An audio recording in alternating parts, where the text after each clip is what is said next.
So, you've arrived at last.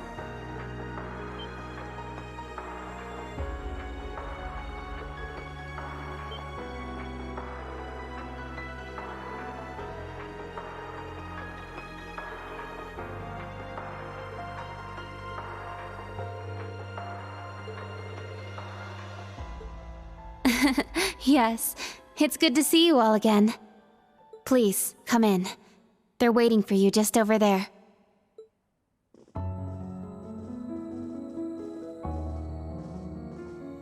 Ah, I'm glad you all finally made it. The Church has decided this issue now merits the attention of the Congregation for the Sacraments. As such, the Archbishop and all the staff here have been moved to another location.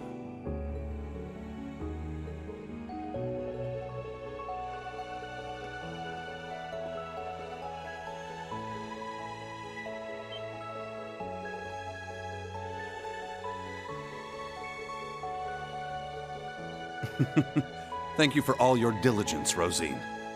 I'd feel much better if you were to stand watch over the front door now, just in case. Yes, understood. Leave it to me.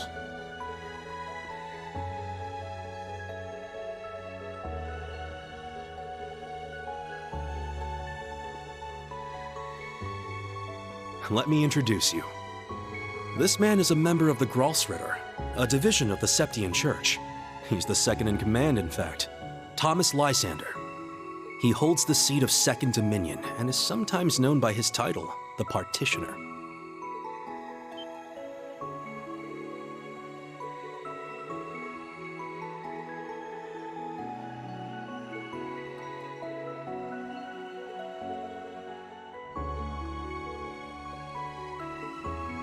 Now allow me to introduce you. This man is one of the Gralsritter's 12 Dominion, the successor to the 8th Dominion, Gaius Warzel.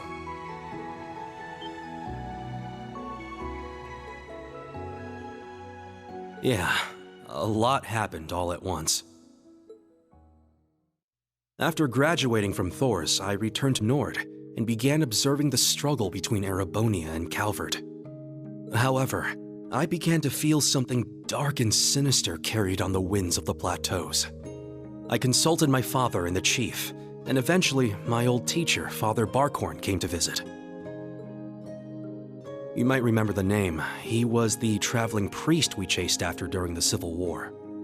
But it turns out, he was also the 8th Dominion of the Gralsritter, with the title the Roaring Lion. He was an extremely skilled knight, who investigated the Salt Pale in Northumbria and trained Brigadier General Bardius. Apparently, he was worried and came to Nord to check up on me. He explained to me that what I had been sensing was called the Gale of Ruin. I'm not sure why I'm able to sense it. Maybe it's because I'm a descendant of those who fought alongside the Lionheart Emperor. I mentioned this to him and he came to a realization. But then it happened. A Calvardian ship that broke past the 7th Armored Division attacked my village. My father was away at the time. I fought back in an attempt to protect my family, but it was no use. Right as I prepared myself for death, my teacher threw his huge body in the way to protect me. And as he lay there dying, he passed his stigma onto me. Across the nearly 1,000-year history of the Gralsritter, its highest-ranking members have each borne one of 12 sacred markings. This was one of those markings.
Stop hiding! Come out already!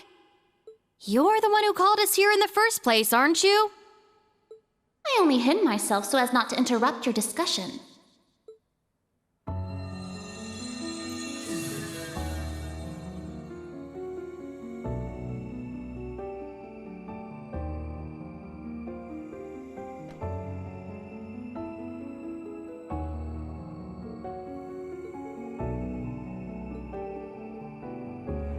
Indeed.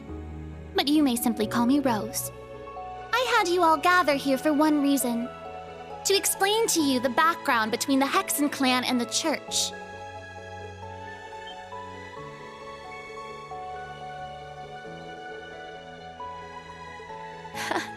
It's not as though we don't believe in Adios.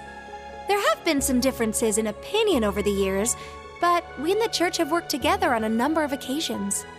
For example, during the War of the Lions, or the vampire incident in the Middle Ages. Not to mention the fight against the Dark Dragon 800 years ago. But all that was just Rose sticking her nose into other people's business.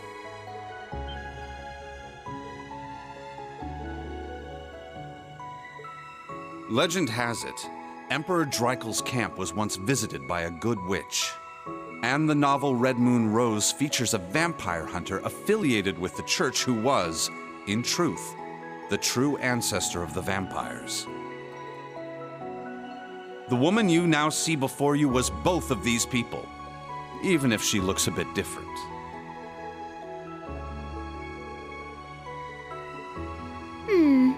800 or so. However, you should know that my situation is somewhat unique. All other witches are normal humans. Except, of course, for the fact that they are all descendants of those who once guarded the Septarian of Fire.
beginning, this land housed two of the Septarian.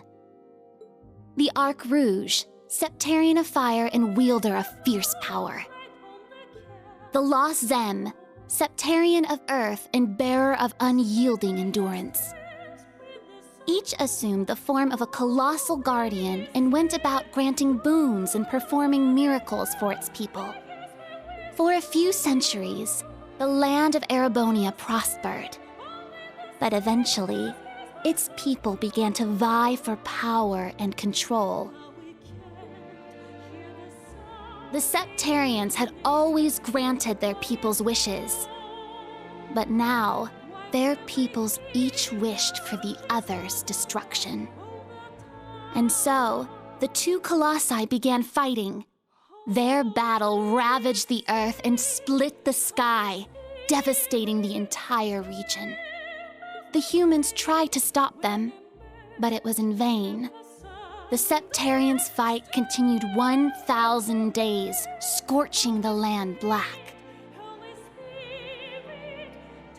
When the battle ended at long last, it was a tie. Exhausting their power in one final strike, the two Septarian were blown away, left as nothing but empty shells. Yet the tale did not end there. The power expelled by each Septarian collided and became one, resulting in the creation of an entirely new entity. The Great One, the Septarian of Steel.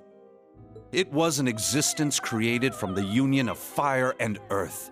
It was beyond anything else in this realm. It was the ultimate source of power. Though things seemed fine at first, the survivors of the war soon realized the eternal conflict within it. They knew this conflict would cause it to grow ever more unstable, and that it was not something that could be handled by mankind. With the Holy Beast's assistance, the kins of fire and earth joined together to see the Great One sealed away. However, each of their attempts ended in failure. Left with no other options, they resorted to their final plan. The Great One would remain whole in the higher plane, yet its physical incarnation in this world split into numerous shards. It was this final gambit that saw disaster averted. Indeed, their combined efforts bore fruit. The kin of Earth created 7 vessels, while the kin of Fire split the Great One's power and infused each vessel with a part of it. 7 dolls in the form of knights, each bearing the Great One's power, the Divine Knights.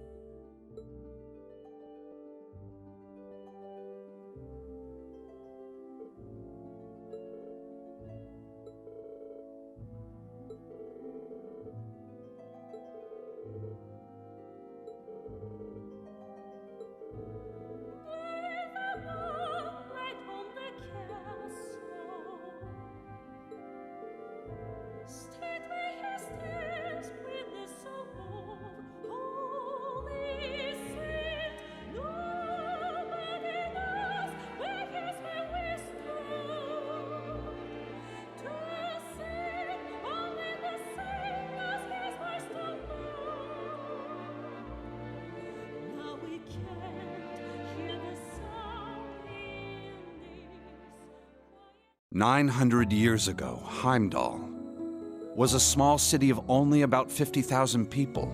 However, it was one of the burgeoning centers of culture for the region. The Septian Church had finished construction on the Heimdall Cathedral, and there were plans to develop the city even further. But it was then the Dark Dragon appeared, blanketing Heimdall in miasma and transforming it into a city of the dead. Emperor Astorius chose to lead his people south and made St. Arc the new capital of Erebonia. In helping Emperor Astorius deal with this crisis, the Hexen clan and gnomes each suffered substantial losses. The Hexen clan lost its elder, and the gnomes their holy beast. And so ended their alliance. The final time they spoke would be a century later. It was when Emperor Hector awakened the Vermilion Knight to reclaim Heimdall from the Dark Dragon. He did so at the urging of the chief of the gnomes and the new elder of the Hexen clan, myself. However, the Emperor fell to the Dark Dragon's miasma, and the Vermilion Knight to its curse. The Emperor's son had the chief of the gnomes and myself seal the cursed knight deep below the Imperial Palace. That would be the last act our two clans performed together. I do not know why, but the gnomes cut off contact with our clan and hid themselves away. In the 800 years that followed, whenever war struck Erebonia, a divine knight would enter the stage, demonstrate its might, then vanish. I was certain the gnomes were involved, yet all we could do was guide awakeners on the proper course.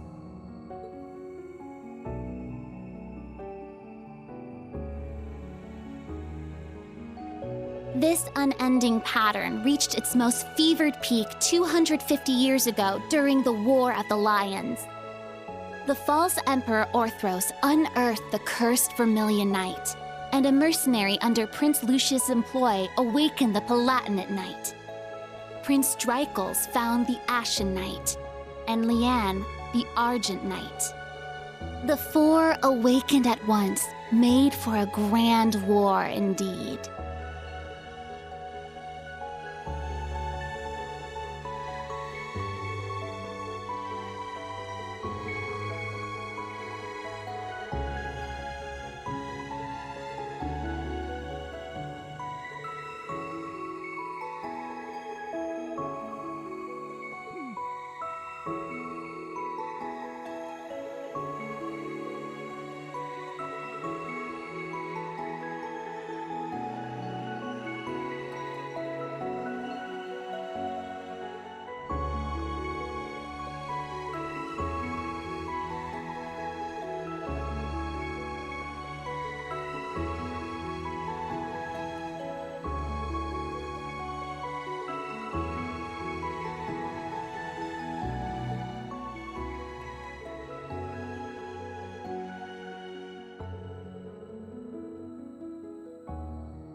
When the sacrifice is made and the ancient blood flows, the path to the Grawl of Erebos shall open. When the tainted holy beast is pierced by the blade of World's End, and its blood fills the Grawl, the great twilight shall fall upon the land.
Muse? Is something the matter? Oh? You realize something? Right now, we need any straw we can grasp at. Anything at all could help, no matter how small. Yes, you're right. That term. Originator Zero. Could that be OZ, perhaps? That's what the Black Workshop called Millium and Altina. They're model numbers. OZ. What are you talking about? So you finally made it. That voice. Vita! Ah, so the prodigal granddaughter returns.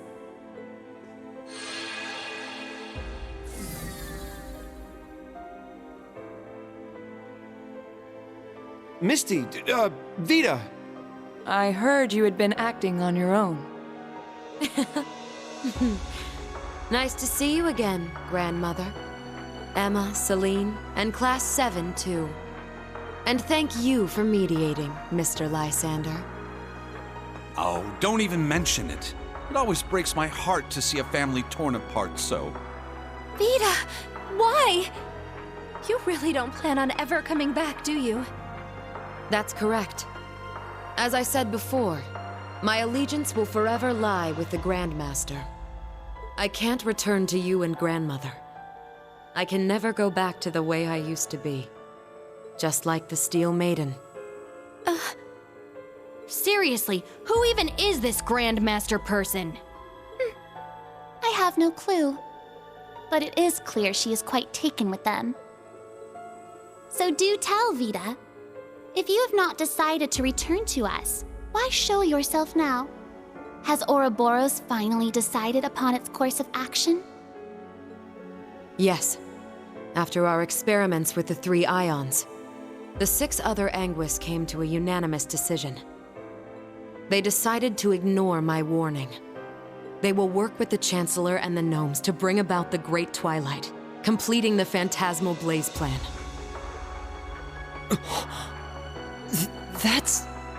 So that's how it is. The reason Ouroboros was so quiet the past month wasn't because they left Erebonia. It was to carry out their plan, and determine whether they should work alongside enemies and traitors. How can that be? If that were the case, it means... They're all our enemies? Is this? It's not the cathedral's bell. Huh? I think I recognize it from Crossbell. You do? Yeah, I'm sure of it. I remember hearing it right before the incidents in Crossbell, when we were still independent. Oh! The one from the museum! The bell from Stargazer's tower? But the sound's coming from a different direction than the museum. The Phantasmal Blaze Plan. What a fitting name. I wonder how much of this she foresaw. That is quite enough mumbling to yourself. If you know what is going on, show us! It'll be a bit tough without Grianos. I'll need your help, Grandmother. Emma, Celine, you too. Yes! Ugh, I'm not your slave.